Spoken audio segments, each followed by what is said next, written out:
Malaysia की धरती से एक बार फिर भारत ने दुनिया को साफ और दो टूक संदेश दे दिया है कि आतंकवाद के मुद्दे पर अब कोई नरमी, कोई दोहरा रवैया और कोई समझौता नहीं होगा। प्रधानमंत्री मोदी जब मलेशिया पहुंचे और वहां अपने समकक्ष प्रधानमंत्री अनवर इब्राहिम के साथ साझा मंच पर आए, तो यह दौरा सिर्फ कूटनीतिक औपचारिकता नहीं रह गया, बल्कि वैश्विक आतंकवाद के खिलाफ भारत की निर्णायक सोच का स्पष्ट प्रदर्शन बन गया। प्रधानमंत्री मोदी ने अपने संबोधन में जिस तरह आतंकवाद को लेकर अंतर्राष्ट्रीय समुदाय को आईना दिखाया, उसने यह साफ कर दिया है कि भारत अब शब्दों से आगे बढ़कर ठोस वैश्विक कार्रवाई की बात कर रहा है। पीएम मोदी ने कहा कि आतंकवाद आज किसी एक देश या एक क्षेत्र की समस्या नहीं रह गया है, यह एक वैश्विक खतरा है जो सीमा को नहीं मानता, धर्म या विचारधारा का मुखौटा पहनकर निर्दोष लोगों की जानें लेता है और पूरी दुनिया की शांति, स्थिरता और विकास को प्रभावित करता है। उन्होंने दो टूक शब्दों में कहा कि आतंकवाद के खिलाफ लड़ाई में कोई भी दोहरा मापदंड स्वीकार नहीं किया जा सकता। जो देश या संगठन आतंकवाद को किसी भी रूप में समर्थन देते हैं, पनाह देते हैं या राजनीतिक लाभ के लिए उसका इस्तेमाल करते हैं, वे अंततः पूरी मानवता के खिलाफ अपराध कर रहे हैं। प्रधानमंत्री मोदी का यह बयान ऐसे समय आया है जब दुनिया के कई हिस्सों में आतंकवाद नए नए रूपों में उभर रहा है, कहीं धार्मिक कट्टरता के नाम पर, कहीं अलगाववाद के नाम पर, तो कहीं राजनीतिक अस्थिरता का फायदा उठाकर आतंकी संगठन खुद को मजबूत कर रहे हैं। प्रधानमंत्री मोदी ने इसी संदर्भ में कहा कि आतंकवाद के खिलाफ लड़ाई तभी प्रभावी हो सकती है जब सभी देश एक समान दृष्टिकोण अपनाएं। किसी एक जगह आतंकवाद को गलत कहना और दूसरी जगह उसी आतंकवाद को रणनीतिक हथियार की तरह इस्तेमाल करना दुनिया को और असुरक्षित बनाता है। मलेशिया के प्रधानमंत्री अनवर इब्राहिम ने भी पीएम मोदी के इस रुख का खुलकर समर्थन किया।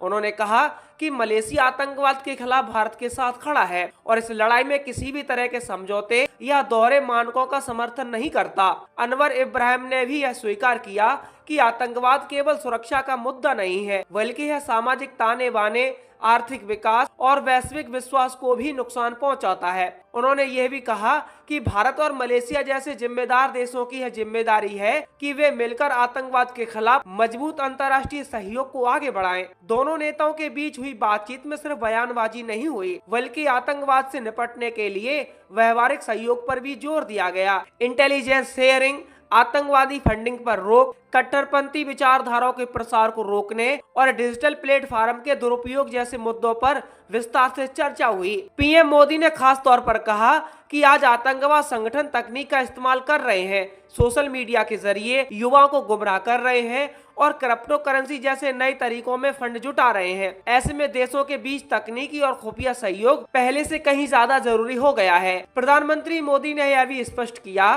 कि आतंकवाद और मानवाधिकार एक दूसरे के विरोधी नहीं है। उन्होंने कहा कि असली मानवाधिकारों का हनन आतंकवादी करते हैं, जो निर्दोष लोगों की जानें लेते हैं, बच्चों और महिलाओं को निशाना बनाते हैं और समाज में डर का माहौल पैदा करते हैं। इसलिए आतंकवाद के खिलाफ सख्त कार्रवाई को मानवाधिकारों के नाम पर कमजोर नहीं किया जाना चाहिए। यह बयान अप्रत्यक्ष रूप से उन देशों और संगठनों के लिए भी था जो आतंकवाद के खिलाफ कार्रवाई पर सवाल उठाते हैं, लेकिन आतंकवाद के मूल स्रोतों पर चुप्पी साध लेते हैं। मलेशिया की धरती से दिया गया यह संदेश भारत की उस लंबे समय से चली आ रही नीति का हिस्सा है जिसमें वह आतंकवाद को लेकर किसी भी तरह की अस्पष्टता या समझौते के खिलाफ रहा है। चाहे संयुक्त राष्ट्र हो, G20 हो, संघाई सहयोग संगठन हो, भारत लगातार यह मांग करता आ रहा है कि आतंकवाद को उसके सभी रूपों में बिना किसी अपवाद के खत्म किया जाए। प्रधानमंत्री मोदी ने अपने संबोधन में एक बार फिर इस बात को दोहराया कि आतंकवाद को अच्छा या बुरा कहकर वर्गीकृत नहीं किया जा सकता। आतंकवाद सिर्फ आतंकवाद होता है। इस दौरे के दौरान भारत और मलेशिया के बीच व्यापक रणनीतिक साझेदारी को और मजबूत करने पर भी सहमति बनी। रक्षा, समुद्री सुरक्षा, साइबर सुरक्षा और क्षेत्रीय स्थिरता जैसे मुद्दों पर सहयोग बढ़ाने की बात हुई। आतंकवाद के खिलाफ यह साझा रुख केवल बयान तक सीमित नहीं है, बल्कि आने वाले समय में संयुक्त अभ्यास, प्रशिक्षण और सूचनाओं के आदान प्रदान के रूप में सामने आ सकता है। यह दक्षिण पूर्व एशिया क्षेत्र में सुरक्षा संतुलन के लिहाज से भी अहम माना जा रहा है। मोदी ने यह भी संकेत दिया कि आतंकवाद के खिलाफ लड़ाई में आर्थिक विकास और सामाजिक समावेशन की भूमिका को नजरअंदाज नहीं किया जा सकता। उन्होंने कहा कि गरीबी, अशिक्षा और अवसरों की कमी आतंकवाद के लिए उर्वर जमीन बन सकती है। इसलिए विकास, शिक्षा और रोजगार के अवसरों को बढ़ाना भी आतंकवाद के खिलाफ दीर्घकालिक रणनीति का हिस्सा होना चाहिए। मलेशिया जैसे देश बहुसांस्कृतिक और बहुधार्मिक देश के संदर्भ में यह संदेश खास मायने रखता है। इस पूरे घटनाक्रम को अगर व्यापक वैश्विक परिप्रेक्ष्य में देखा जाए तो यह साफ होता है कि भारत अब आतंकवाद के मुद्दे पर सिर्फ पीड़ित देश के रूप में नहीं, बल्कि एक वैश्विक नेतृत्वकर्ता के रूप में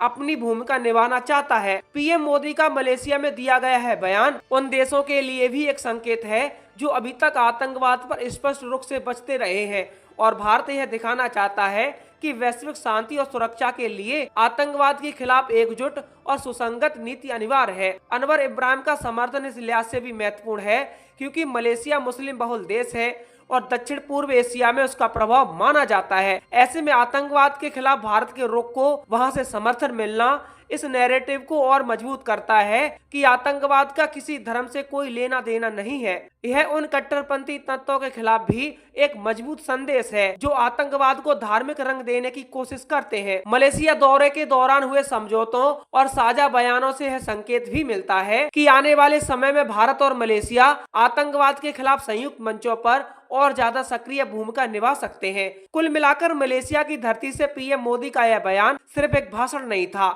बल्कि भारत की उस नीति का स्पष्ट ऐलान था जिसमें आतंकवाद के लिए कोई जगह नहीं छोड़ी गई, कोई समझौता नहीं, कोई दोहरा मानक नहीं। यह सिर्फ एक नारा नहीं, बल्कि भारत की कूटनीति, सुरक्षा रणनीति और वैश्विक सोच का सहार है। अनवर इब्राहिम का समर्थन यह दिखाता है कि यह सोच अब केवल भारत तक सीमित नहीं है, बल्कि धीरे धीरे अंतर्राष्ट्रीय सहमति का रूप ले रही है।